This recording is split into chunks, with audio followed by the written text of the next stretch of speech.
Hello, Namaskar. This is Firstpost and you're watching Vantage with me, Palki Sharma.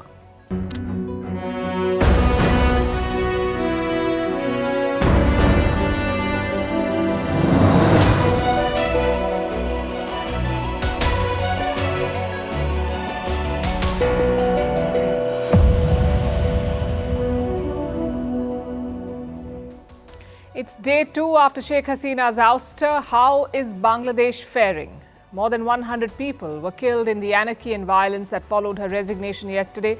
The minority Hindus are coming under attack. Hasina is still in India in a guest house on the outskirts of the capital. How will New Delhi navigate this? The foreign minister addressed the Indian Parliament today. We'll tell you what he said. Also looking at the key characters in Dhaka who will shape the story going forward, and a special report on how India is now surrounded by chaotic neighbours and unfriendly regimes. Elsewhere, the stock market is still having mood swings. We'll discuss what's causing the sell-off and where will it end. In Africa's Niger, it's America out and Russia in. We'll explain. In the UK, no end to the anti-Muslim and anti-immigrant riots. India issues an advisory for its people, and Elon Musk is now caught in a war of words with Prime Minister Keir Starmer. And there's a new luxury perfume for dogs. But do they even need it? Is it healthy? We'll discuss all of that. The headlines first. Kamala Harris picks Minnesota Governor Tim Walsh as a running mate. They will appear together in their first joint rally in Philadelphia later today. 60-year-old Walsh described Donald Trump and his running mate J.D. Vance as, and I'm quoting, "These guys are just weird." That comment has now gone viral on social media. U.S. personnel injured in a rocket attack on their base in Iraq. This is the latest in a series of attacks targeting the American base. The U.S. military has more than 2,000 troops in Iraq. The incident comes amid tensions over an expected Iranian counter-attack on Israel. In Nigeria, thousands joined the protest as it enters a sixth day. Police arrest nearly 100 demonstrators carrying Russian flags. Moscow has denied any involvement in the protest. Nigeria is Africa's most populous country. It is facing its worst economic crisis in years. Ellen Morgan sworn in as the first female leader of Wales. It comes 25 years after the post was created. UK's Prime Minister Keir Starmer hails the move. Morgan's predecessor was forced to quit in July after just 4 months in charge. And Chopra qualifies for the javelin final at the Paris Olympics. The 26-year-old defending champion needed just one throw. He clocked the season's best of 89.34 meters in the first attempt. The final will take place on Thursday.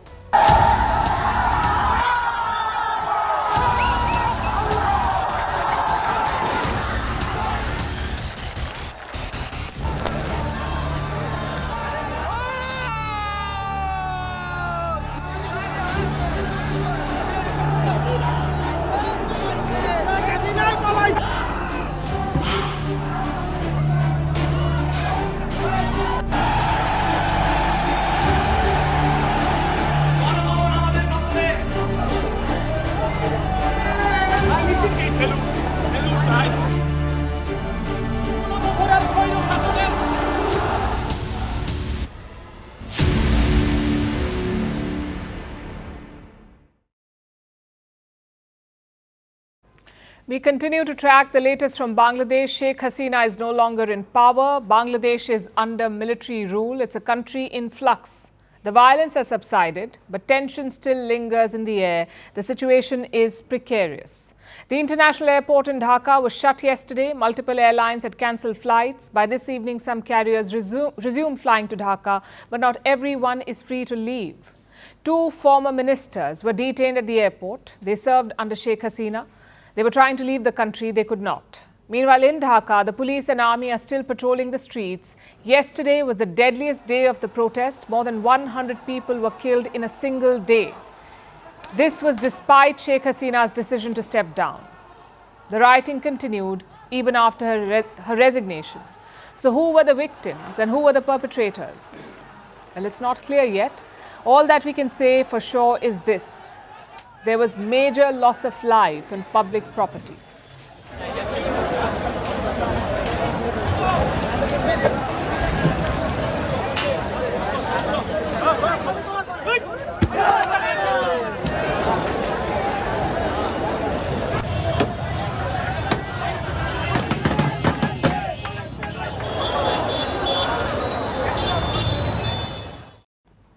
And what caused so much damage? Local media says it was a combination of police firing, mob violence and arson.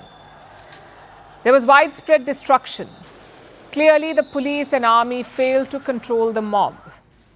The protesters stormed the Parliament building. They set several police stations on fire. They also targeted multiple offices of the Awami League. That is the party of Sheikh Hasina, the Awami League. A mob torched a hotel yesterday in the Jessore district. It was owned by a leader of the Awami League. 24 people were burnt alive there. 24 people. Even important landmarks have not been spared, like the Bangabandhu Museum in Dhaka. It was set on fire by the mob. The museum was dedicated to Sheikh Mujibur Rahman. He was Sheikh Hasina's father, the man who liberated Bangladesh, the country's founding father. Yesterday, he became a target for the angry mobs.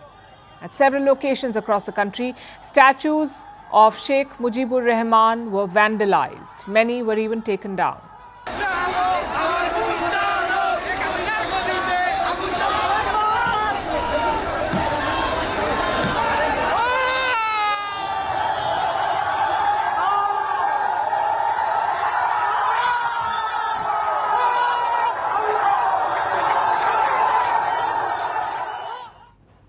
These are some of the most powerful images from Bangladesh. When a revered founding father is treated as a public enemy, it tells you how much has changed. Protesters were celebrating Sheikh Hasina's exit, but this celebration turned into vandalism and led to violence. Even the Prime Minister's official residence was not spared. We showed you these pictures yesterday. Apparently, Sheikh Hasina narrowly avoided these hooligans. Until yesterday morning, she was pushing the army. She wanted the generals to stand up to the protesters, use lethal force and crack down hard. That is what she wanted the army to do. But the army is said to have refused. They chose not to follow the Prime Minister's orders. They decided to not fire bullets on protesters. And that is when Sheikh Hasina ran out of options. She had no choice but to leave. Going by one claim, she had barely 45 minutes to leave Dhaka. She couldn't even pack a bag. That's how dangerous and close it was. Within minutes, the mob stormed her residence. It was really a narrow escape. They looted her belongings. They were spotted outside the Prime Minister's residence with furniture, with house plants, with her clothes, her saris, which apparently belonged to Sheikh Hasina, a Dior bag, even chickens.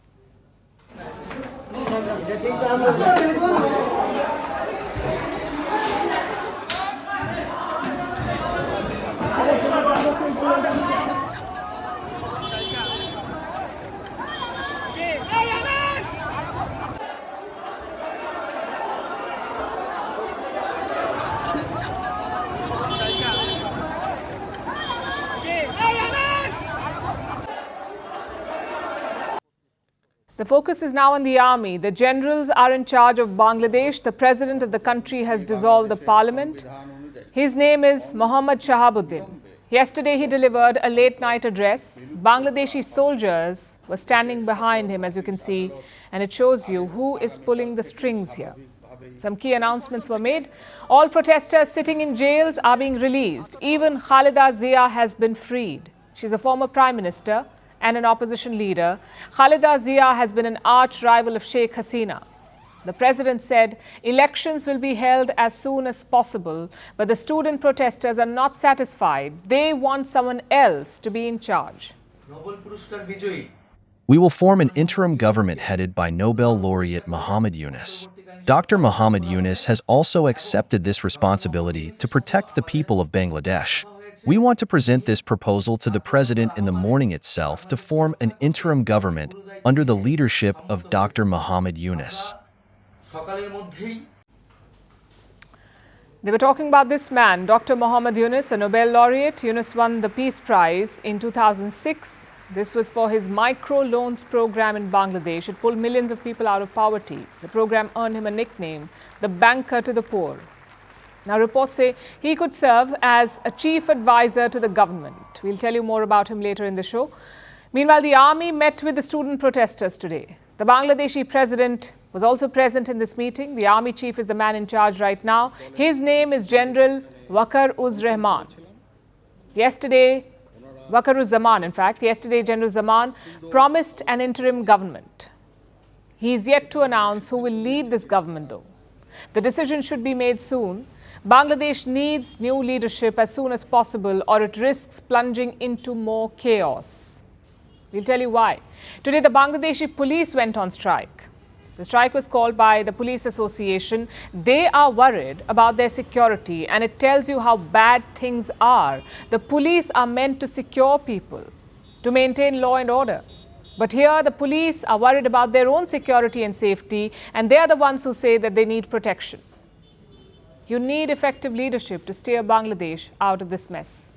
I expect the new government will run the country with honesty. Therefore, the people can live and sleep in peace. This is my only request and desire.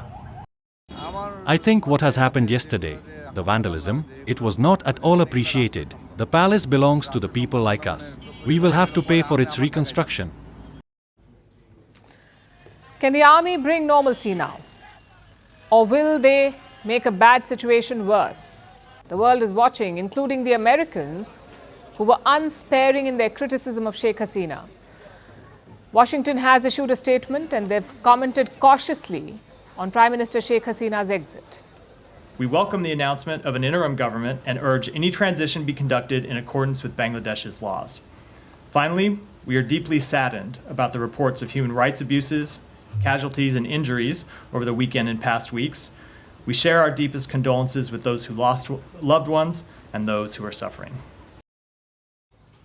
Bangladesh is facing a significant challenge. It needs peace and stability, and for that, it needs a government that is effective and acceptable to all. Right now, their options do not look great. So things are yet to stabilize in Bangladesh. There is a lot of confusion, a lot of outrage, a lot of violence, and caught in the middle of all of this are minorities. We talked about this yesterday. Around 10% of Bangladesh's population is made up of minorities. That's around 17 million people. Out of these 17 million, more than 13 million are Hindus, and right now they are the soft targets. We've been seeing a lot of videos on social media, temples being attacked, Hindu homes being targeted, and properties being set on fire. Now, just a disclaimer here, not everything that you see on social media may be true. A lot of old and fake videos are also circulating. So we have compiled the verified ones for you. Take a look at this first.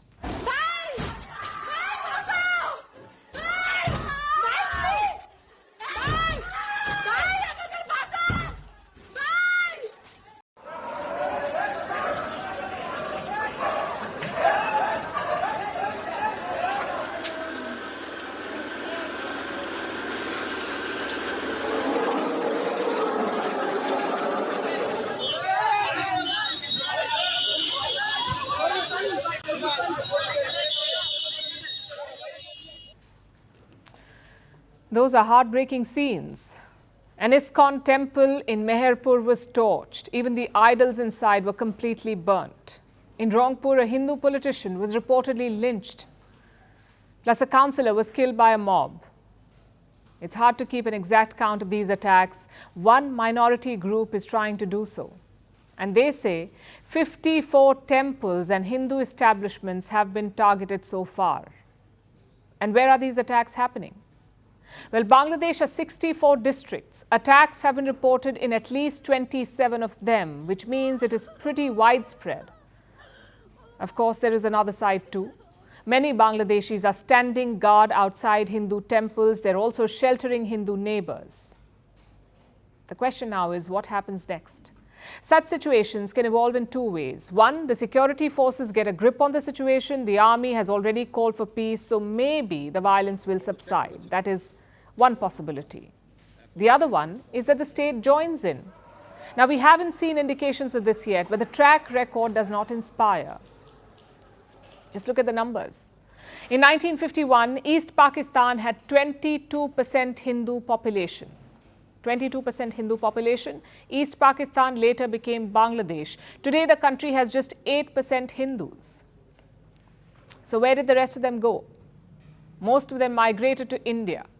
Reports say because of religious persecution, they left Bangladesh. Which brings us to the Jamaat-e-Islami, the radical political group in Bangladesh. They are ruling the streets now, and their ideology is quite clear. It is not secularism, it is Islamism. A Bangladesh only for Muslims, that is what they want, and we've seen evidence of that in the last few days. Protesters have vandalized statues of Sheikh Mujibur Rahman, the man who founded Bangladesh, the man who gave Bangladesh secularism. He's being targeted. So this movement is not just against Sheikh Hasina. It's also against what she stood for, a secular Bangladesh.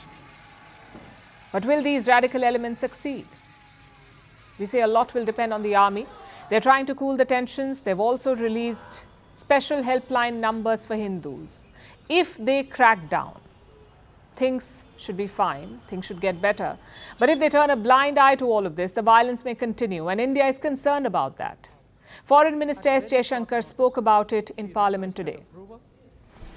What was particularly worrying was that minorities, their businesses and temples also came under attack at multiple locations. The full extent of this is still not clear. We are also monitoring the situation with regard to the status of minorities. There are reports of initiatives by various groups and organizations to ensure their protection and well-being. We welcome that. So the situation is precarious. The current violence is mostly driven by different mobs, but the state is not complicit yet. We haven't seen soldiers or security forces joining in. Let's hope it remains that way. But what about the long run? What if Islamists capture power in Dhaka? What if they form the next government? Then things could turn even more serious. Some lawmakers of India's ruling party have raised alarms. They say Hindu refugees could flee to India. How many? One leader said 10 million refugees. So India will have to be on alert. But for Bangladesh, this is a major test. You wanted Sheikh Hasina out. Well, she's out now. But the rest is up to you. The students, the civil society and the army. Will you retain Bangladesh's secular identity, or will you let Islamists run riot? This choice may decide Bangladesh's future.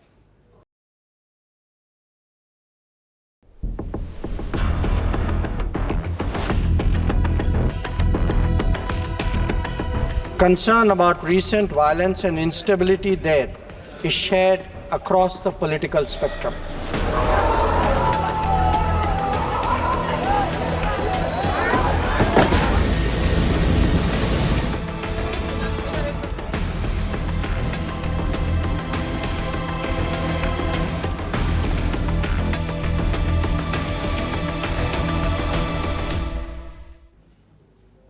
Times change, and so do relationships. Sheikh Hasina is learning this the hard way.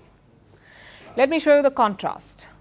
Back in June, she was hosted by New Delhi, a full-fledged state visit. You name it, she got it. A red carpet welcome, a ceremonial reception, and a banquet hosted by the president. And why not? Hasina was the first bilateral guest of Prime Minister Modi's third term. But look at the scenes now. Sheikh Hasina is a leader on the run. She's holed up at the Hindon Air Base on the outskirts of Delhi. No cameras, no red carpets, no ceremonial welcomes. It's a contrast that sums up geopolitics. You may rule for years or decades, but you will never be more important than your country. I guess that's the message from India too. This whole thing is complicated for New Delhi. Yes, Sheikh Hasina is a friend, but she's also public enemy number one in Bangladesh today. How do you protect her without antagonizing Bangladeshis? That is the predicament. Maybe that's why India was slow to react. Hasina fled Dhaka at around 3 p.m. India time on Monday, but India did not issue a statement until today evening, almost 24 hours later. First, the foreign minister convened an all-party meeting. He briefed the opposition on the situation. Then he gave a statement in Parliament. Now, all eyes were on Jaishankar. How would he describe the events in Bangladesh? Would he express sympathy for Sheikh Hasina? Listen to what he said. Since the election in January 2024, there has been considerable tension, deep divides, and growing polarization in Bangladesh politics. This underlying foundation aggravated a student agitation that started in June this year. Throughout this period, we repeatedly counseled restraint and urged that the situation be diffused through dialogue. Similar urgings were made to various political forces with whom we were in touch. Speaker, sir, despite the Supreme Court judgment on 21 July, there was no let-up in the public agitation. Various decisions and actions taken thereafter only exacerbated the situation. Let's break down what the minister said. First of all, what triggered this unrest? Not just the quota controversy. Jaishankar says it all began with the elections in January this year. He says it created tensions and divides. Secondly, how did India react to these developments? Well, in public, New Delhi did not say much. They called it an internal matter of Bangladesh. But privately, India was concerned. Jaishankar says that he counselled restraint and dialogue. Not just with Sheikh Hasina, he hinted that India was talking to other political groups as well. Which brings us to the final question. How did India handle those hours leading up to Hasina's escape? Listen to the minister again. On 5th August, demonstrators converged in Dhaka despite the curfew. Our understanding is that after a meeting with leaders of the security establishment, Prime Minister Sheikh Hasina apparently decided to resign. At very short notice, she requested approval to come for the moment to India. We simultaneously received a request for flight clearance from the Bangladesh authorities. She arrived yesterday evening in Delhi. It sounds like India was caught by surprise. Perhaps New Delhi expected Hasina to survive this. Or maybe they underestimated the protests. Either way, Hasina fled. She is still at a safe house at the Hindon Air Base. But for how much longer? Hasina is seeking political asylum in the UK. India will be hoping that she gets it soon. If not, her stay here will have to be extended. What about other options? Well, Sheikh Hasina does have a US visa, but reports say that Washington has now cancelled it. I know it sounds unfair, but this is the harsh reality of geopolitics. Ousted leaders are political kryptonite. No one wants to touch them. Of course, the UK is an exception. They have a history of hosting toppled presidents and exiled spies. And if the UK also rejects her, what happens then? Then Dubai is reportedly another option. But let's come back to India for the moment. How is New Delhi bracing for the churn in Dhaka? Well, Jaishankar highlighted a couple of issues. One, treatment of minorities. He flagged the attacks on Hindu houses and temples. That is one concern. Two, the Indian community in Bangladesh. Around 19,000 citizens of India live in Bangladesh. Close to 9,000 of them are students. So their safety is top priority. And finally, issue number 3, the border. Minister Jaishankar says the border forces have been asked to be vigilant. So clearly he fears a spillover. But these are all short-term concerns. In the long run, India will have to recalibrate. We had an ally for 15 years in Dhaka, and now we don't. And that's a reality that India will have to accept. New Delhi is in contact with authorities in Dhaka, but do not expect meaningful conversations just yet, not until Sheikh Hasina leaves Indian soil. As crude as it sounds, this is the truth.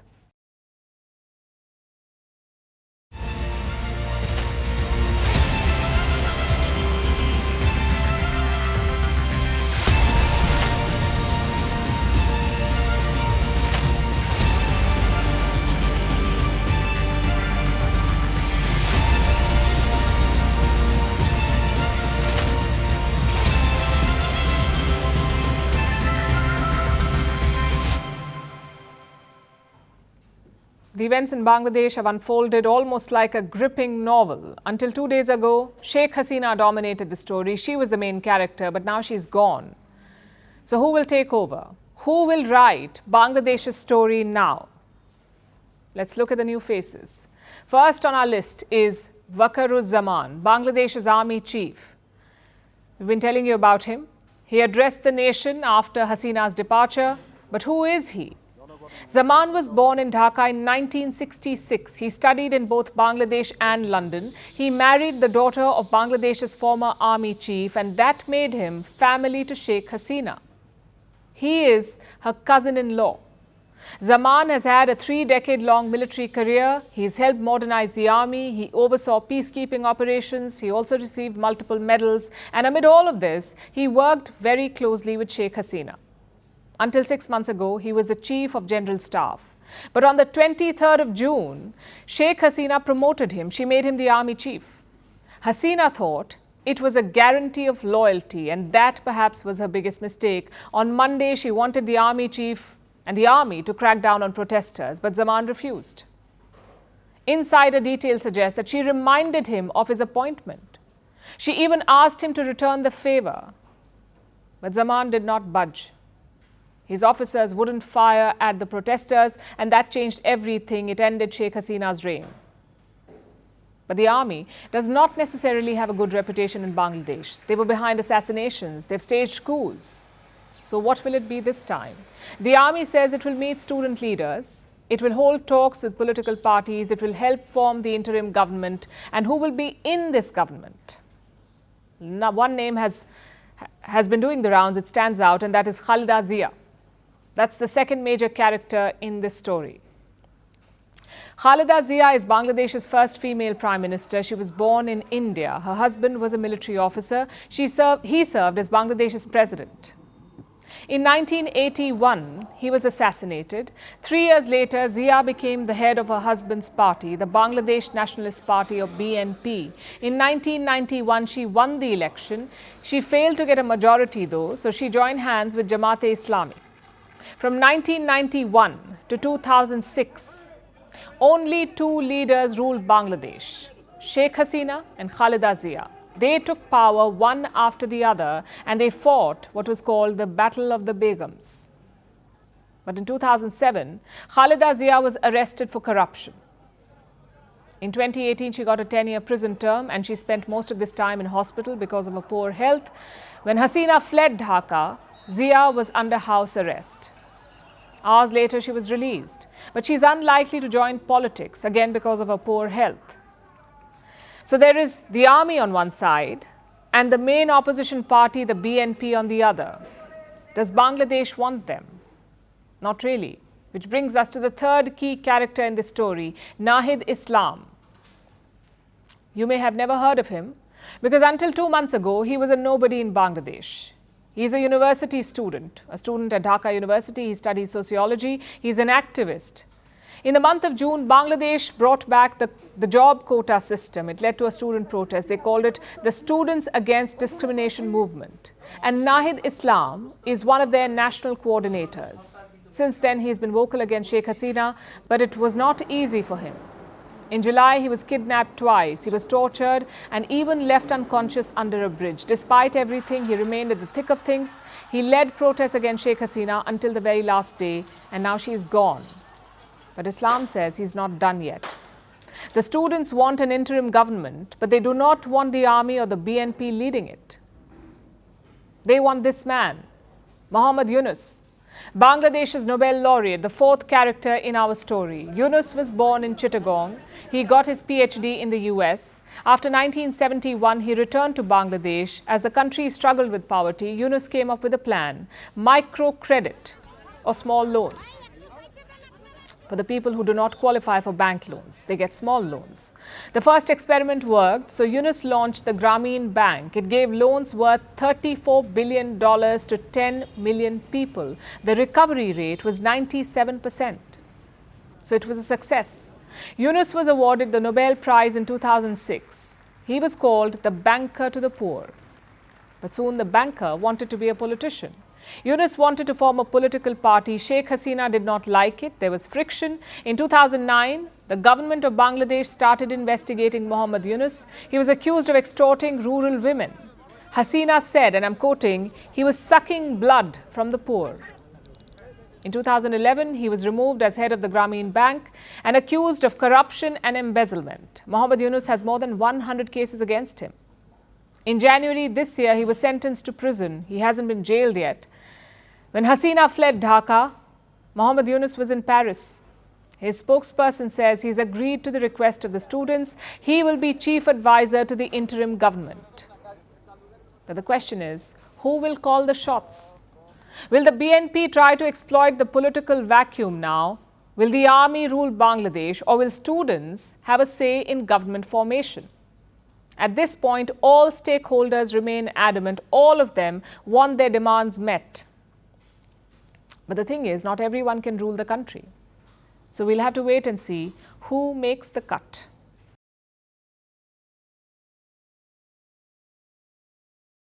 So Bangladesh wants a new government. Who will it include? We don't know yet, but here is something we do know.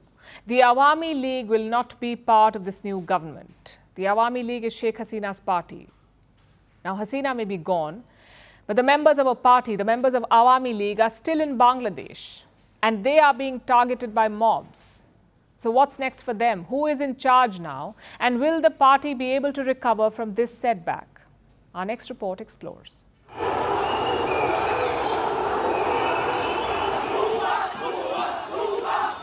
Until yesterday, the anger was directed towards Sheikh Hasina.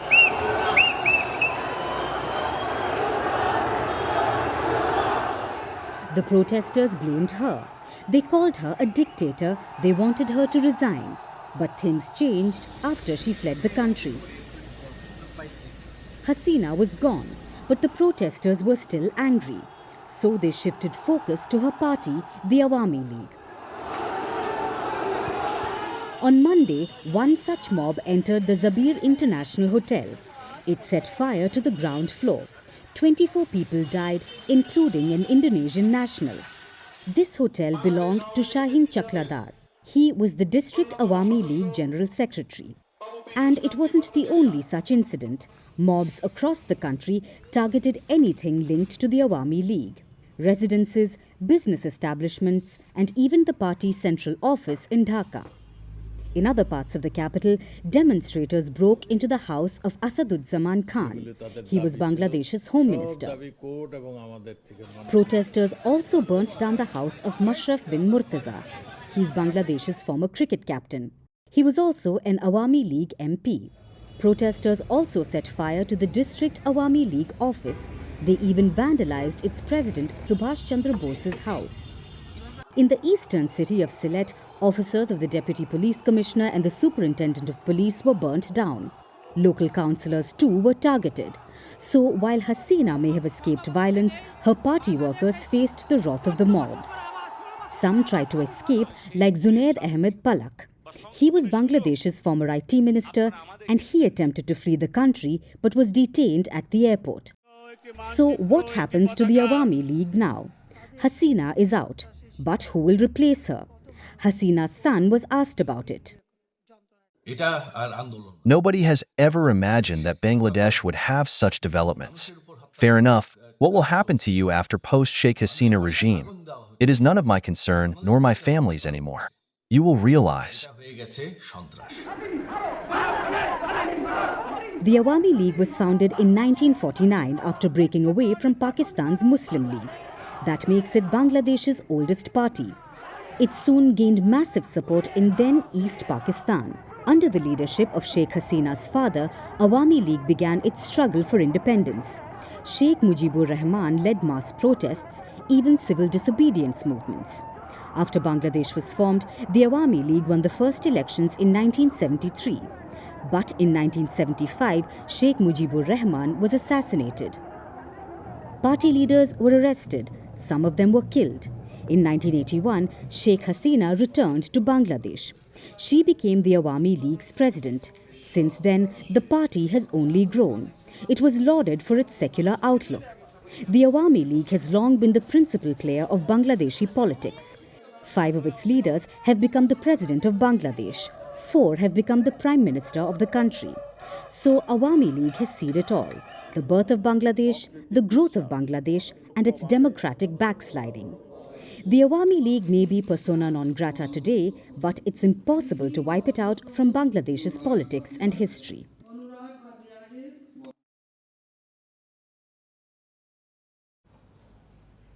You can choose your friends, but you cannot choose your neighbors. Atal Bihari Vajpayee said this many years ago, and it still rings true. Good neighbors are like cheat codes in a game. They make your life a lot easier. No worries at the border, plenty of trade, and a friend that you can rely on. Unfortunately, India doesn't have that cheat code. Let me pull up the map for you. This is India's neighborhood. First, you have Afghanistan, ruled by a radical Islamist Taliban. They have a history of supporting anti-India groups. Then you have Pakistan, basically Afghanistan with nuclear weapons. It's a synonym for political instability. Not a single Pakistan Prime Minister has completed their term in office. Before that, the army steps in. Down south, you have Sri Lanka and the Maldives. Sri Lanka declared bankruptcy in 2022. The pictures were quite similar to Bangladesh. Protesters stormed the presidential palace, so the ruler had to flee. The Maldives used to be an Indian ally, but the new president is playing hardball. His campaign slogan was India out. Then you have Nepal. Their prime minister is KP Sharma Oli. But I suggest you check again by the end of this show because it keeps changing. Nepal has had 14 governments in 16 years. It is so bad that some people want to restore the monarchy. Further up north is China, an expansionist, undemocratic bully, a country that claims Indian territory as its own. Let's move to Bhutan now. Domestic politics is quite stable there. But Bhutan is looking to sign a border deal with China, a deal that India is worried about. Then there's Myanmar. The army holds power there. Most politicians are behind bars and a civil war is on. Which brings us to Bangladesh. It really was India's last reliable ally, someone New Delhi could count on. But with Sheikh Hasina gone, you can cross Dhaka off. Now take a final look at this map. What do you see? A very troubled neighborhood. You have Islamist radicals, you have military juntas, you have bankrupt economies, you have countries sinking because of climate change, and in the middle you have India, sort of like the last man standing. But what does this troubled neighborhood mean for India? How will it affect India's future? Broadly in three ways. One, you must be vigilant at all times. Just look at the Bangladesh border. All the violence is unfolding inside Bangladesh, yet Indian border forces are on alert. Same with Pakistan and China. India cannot count on these countries to keep the peace, which means more troop deployment, more defense spending, and more border infrastructure. And secondly, it allows India's rivals to make inroads. We're mostly talking about China here. Just look at the pattern. Who capitalized on the Maldives' India out policy? China did. Who capitalized on Sri Lanka's bankruptcy? Again, China. And who is talking to Bhutan about settling the border? Again, China. You see, India won't work with undemocratic regimes like Afghanistan or Myanmar, but Beijing will. As a result, they have made gains in India's backyard. Which brings us to the final point. It shackles India's global agenda, this troubled neighborhood. We've heard the Prime Minister talk about it. He wants to turn India into a Vishwa Bandhu, meaning a friend to the world. But as they say, charity begins at home. You can't focus on the world when your region is up in flames. You need regional stability to think global. Now, I know what you're thinking. Can India really make a difference here? After all, these are all domestic problems in sovereign nations. Still, there is scope. You see, India looms large over this region. Let's keep China aside for the moment. Every other Indian neighbor has historic ties with India. Some of them were carved out of India, plus New Delhi is best placed to make a difference here. India's population is 1.4 billion. The neighbors put together are 500 million. Same with the economy. India's GDP is $3 trillion. The rest is around 1 trillion. So India has two options here. Either ignore the chaos around and push forward, basically hope that the region does not pull India down, or use its influence to steer things in the right direction. I know it's pointless with countries like Pakistan, but elsewhere there is hope.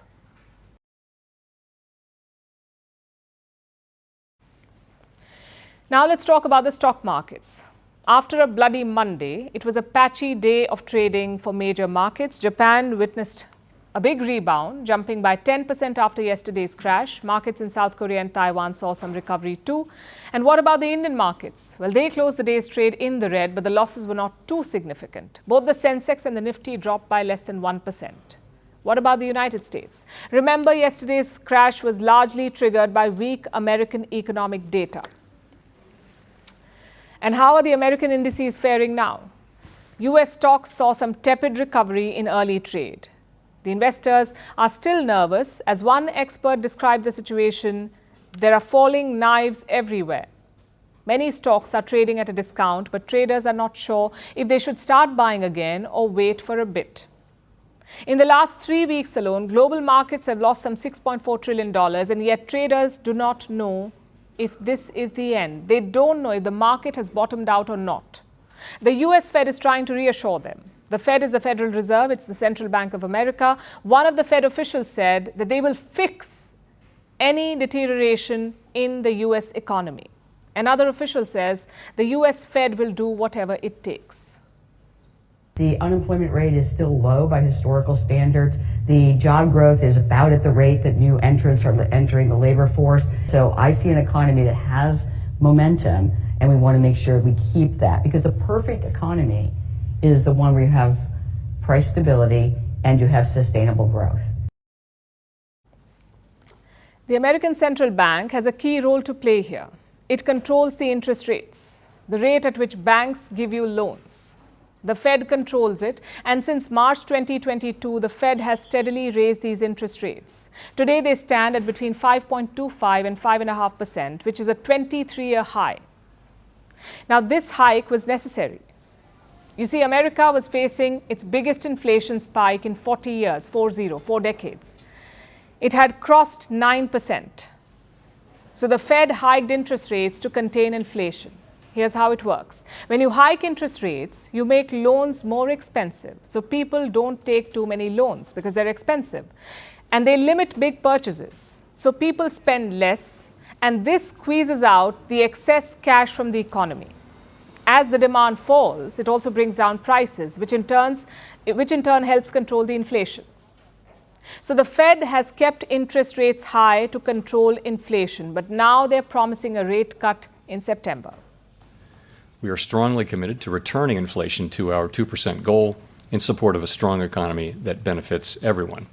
If we were to see, for example, inflation moving down quickly or more or less in line with expectations, growth remains, let's say, reasonably strong, and the labor market remains, consistent with its current condition, then I would think that a rate cut could be on the table at the September meeting.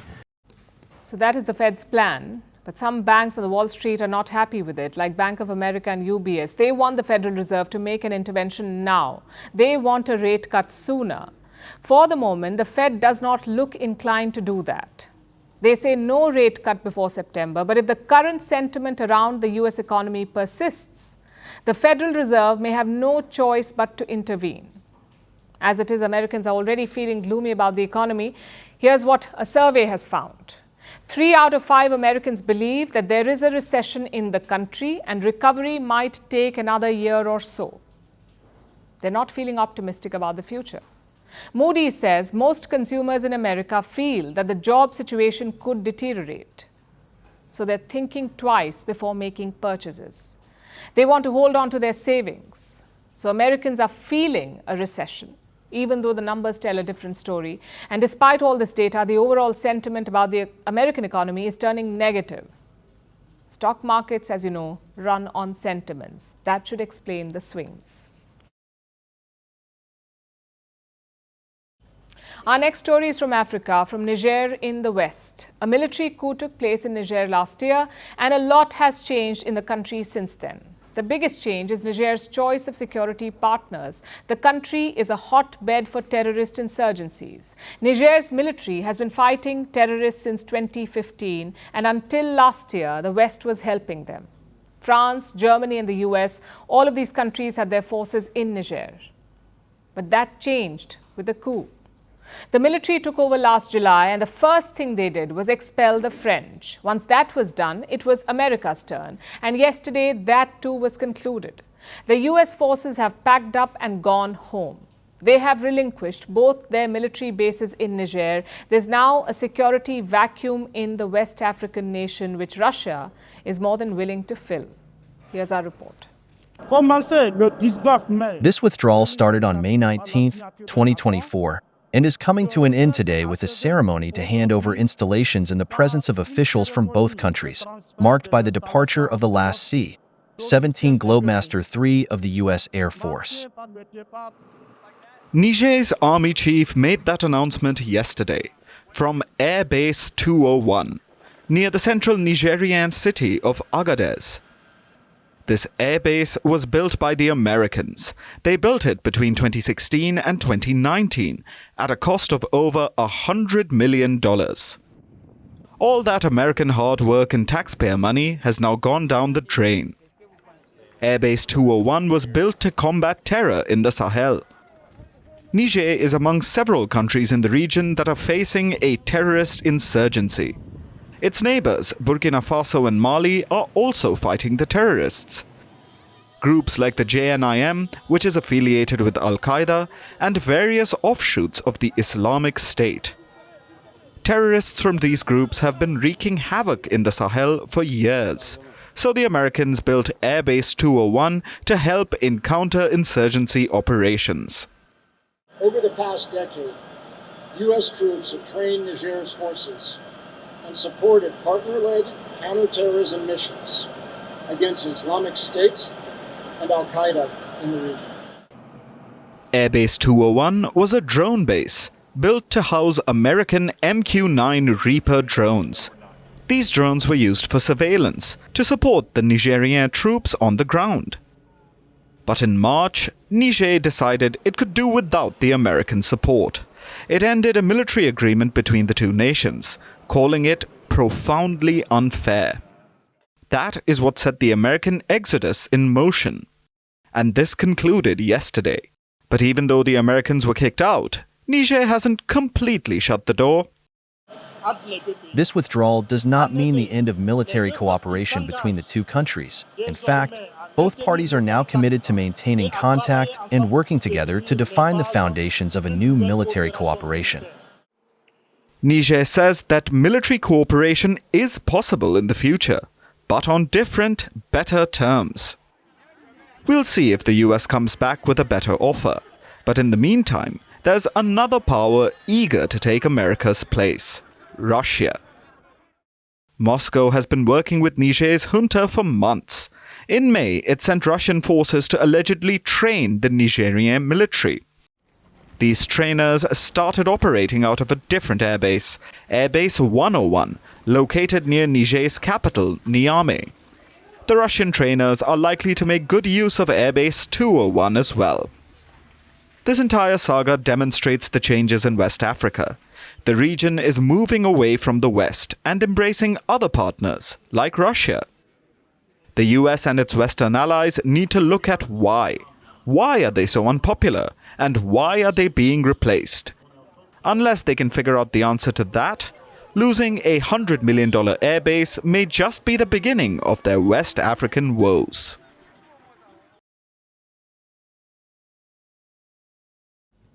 Now let's turn our attention to the UK, where the riots showed no sign of dying down. They began in the seaside town of Southport last week, after the brutal stabbing there left 3 young children dead. The children were murdered by a British national, a 17-year-old of Rwandan heritage who was born in Wales. But this attack sparked nationwide anti-Muslim riots. The police say that the attacker had no known links to Islam, but the British rioters do not believe that. They have chosen to believe the rumors that they heard online about the attacker being a Muslim migrant. And that is why the riots began. The rioters have been targeting mosques and hotels being used to house asylum seekers. Both these groups are terrified. They're afraid of being attacked. The Muslim communities are terrorized. If I'm going to use the word, they are terrorized. They fear for their safety. They fear that they cannot go out. They fear that anything could happen. Like we saw that taxi drivers have been attacked. So people cannot really go and do their day-to-day job realistically, because Uber drivers have been attacked, taxi drivers attacked, women are threatened, mosques vandalized. And this is becoming the kind of, in the last few days, the activity that is happening on a daily basis across different regions. I feel very stressed and it's very distressing moment in our life. We've never seen this kind of far-right group active against anti-immigrant. So we are living fear and anxiety. This could be anything could happen to us, and we are living fear.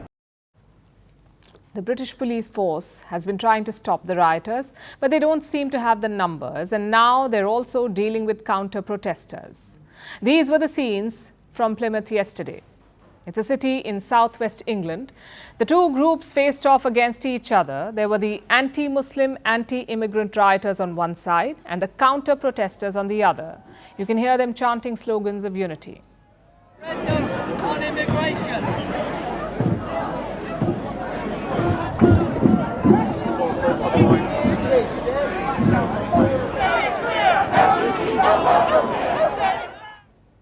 It's a valiant effort, but it hasn't stopped the violence in Britain. While this was going on in Plymouth, here's what was happening in Belfast, in Northern Ireland. Rioters set buildings and various objects on fire using petrol bombs. They were also throwing these bombs and other objects at the police. It's a massive failure of law and order. Britain's Prime Minister Keir Starmer is scrambling to come up with a solution. First is we will have a standing army of specialist officers, public duty officers, so that we'll have enough officers to deal with this where we need them. We'll ramp up criminal justice. There have already been hundreds of arrests. Some have appeared in court this morning. I've asked for early consideration of the earliest naming and identification of those involved in the process, who will feel the full force of the law. And thirdly, I've been absolutely clear that the criminal law applies online as well as offline, and I'm assured that that's the approach that is being taken. Starmer plans to set up a standing army of specialist officers. British courts will sit for all 24 hours of the day. They will work around the clock to sentence the rioters. About 400 people have been arrested so far. They could face up to 10 years in prison. Jail capacity in the UK has been increased to make room for all the rioters and for the people instigating the riots online. One man has already been charged for hateful Facebook posts. And that is what Starmer meant when he said that criminal law applies both online and offline. The British Prime Minister is trying to put an end to the violence. He's clearly struggling, though. And amid all of this, he's found himself in a war of words with Elon Musk, the billionaire owner of social media platform X, formerly known as Twitter. It started with this. Musk replied to a post about the riots saying, "Civil war is inevitable." That's what he said. Obviously, Keir Starmer did not take kindly to this. The British government called Musk, and I'm quoting, "deeply irresponsible and deplorable." But that has not stopped Musk. He has called the British police response one-sided. He has criticised the British Prime Minister's action plan and he opposes Starmer's crackdown on hate speech online. Basically, Elon Musk has become a thorn in Keir Starmer's side. Of course, none of this helps the situation, which remains tense. That is why several countries have issued advisories to their citizens. Australia is one of them. It says there's a threat of terrorism in the UK. Malaysia is another. It has warned its citizens to stay away from protests and remain vigilant. Nigeria too has issued a warning. It has asked people from the Nigerian community to avoid large gatherings. And rounding off the list of concerned former colonies is India. Indians visiting the UK have been asked to exercise due caution. These warnings and advisories are the need of the hour because the British rioters are clearly targeting people on the basis of race and religion. What's to stop them from attacking tourists next? Britain's racist genie is truly out of the bottle, and it is spreading fires and hatred in all corners of the country. Even if Keir Starmer manages to quell the violence, how will he tackle the ingrained racism in British society?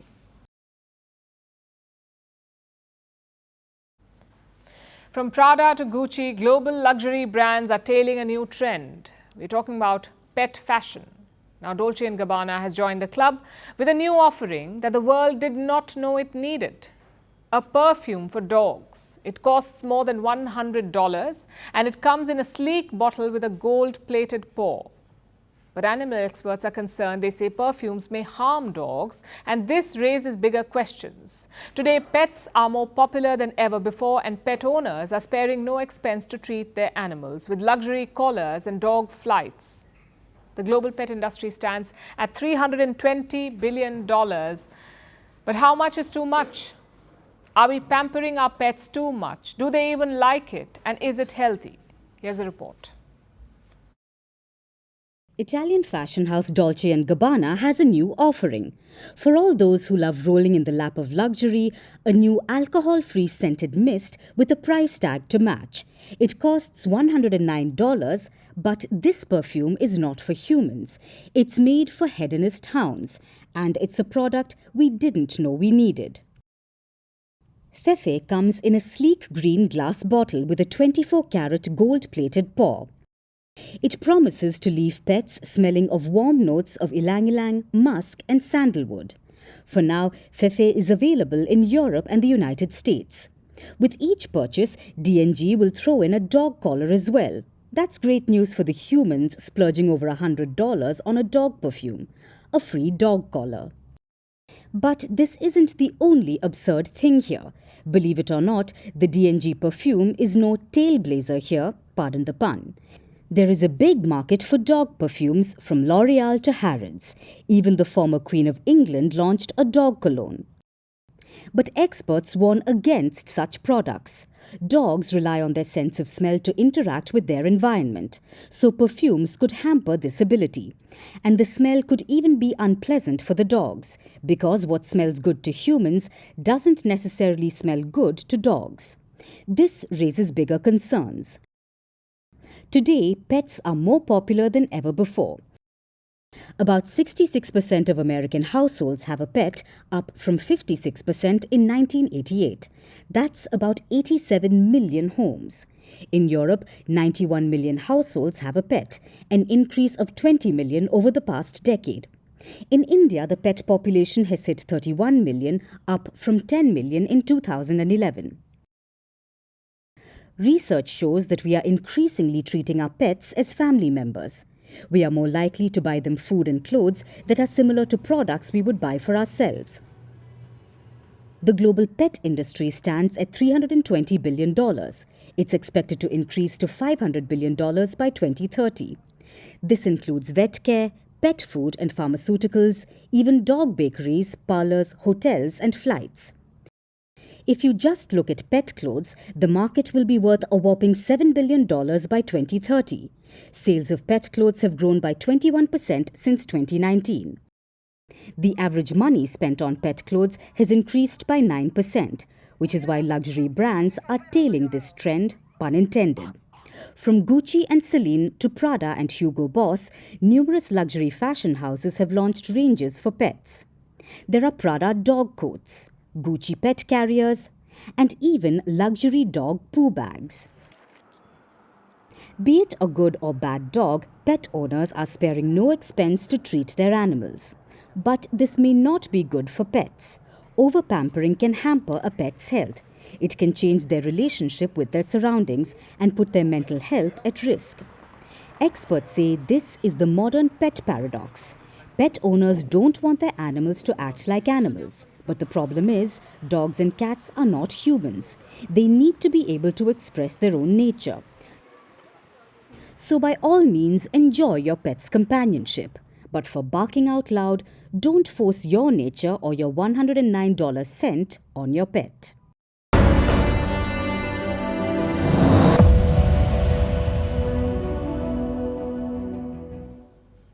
There are two kinds of TV audience. One watches and appreciates the content in silence. The other makes fun of it. And it's no different for the Olympics. You could say the first group is the ideal fan base, but let's face it, the second one is a lot more interesting. The Paris Games have spawned a whole new genre of jokes. A lot of them focus on the Seine River. As you know, the triathlon is being held in the river and it's a great idea. Swimmers are racing against each other and the trash. You can test out your muscles and your immunity. So I guess it's a quadrathlon. But our favorite genre is not the Seine. It is videos of people explaining why they did not qualify for the Olympics. If you're expecting a serious excuse, you clearly haven't understood our new segment. Take a look at this.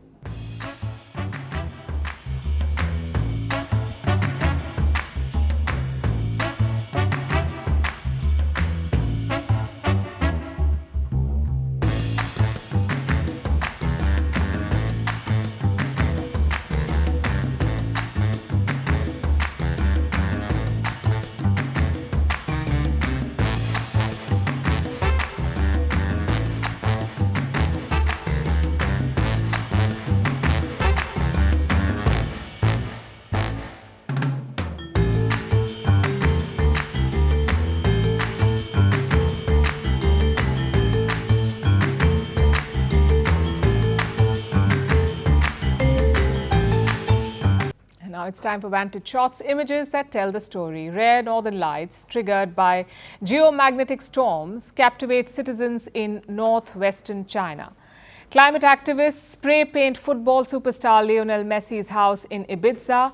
And talking about the GOAT, a new artwork by street artist Banksy appears in southwest London. Finally, taking you back in history, on this day in 1945, the United States dropped an atomic bomb on Japan's Hiroshima. The blast killed more than 80,000 people. It destroyed most of the city. 3 days later, Washington dropped another bomb on Nagasaki. It led to Japan's unconditional surrender in the Second World War.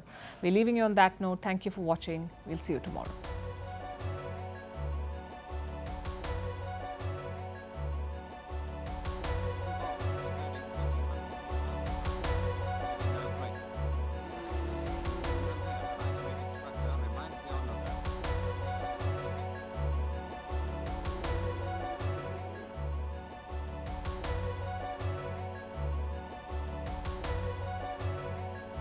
Город Хиросима. О разрушении, причиненные атомной бомбой 6 августа.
Across continents, one powerful news source.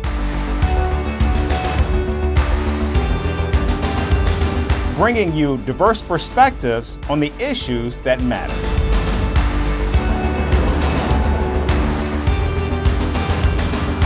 We go beyond the boundaries to give you that little extra about every sporting moment.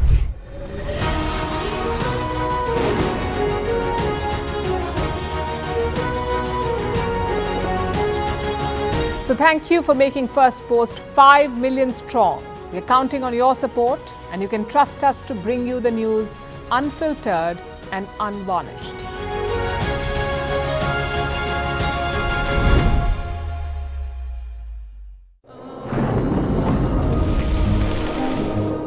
Climate change is on our doorstep. It's time for a revolution to take root. And it starts with 1.4 billion Indians. It starts with one tree for humanity, one tree for Mother Earth, one tree for a future.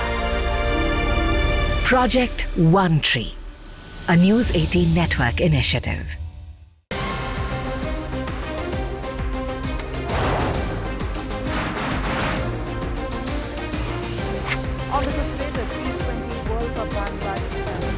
To the West Indies, what can you expect from this? Hello, I'm Alison Green, coming to you from Durban, South Africa. Today we have a special show. We'll start with a report on India's shifting nuclear posture. For the first time since India officially became a nuclear power. Hello and welcome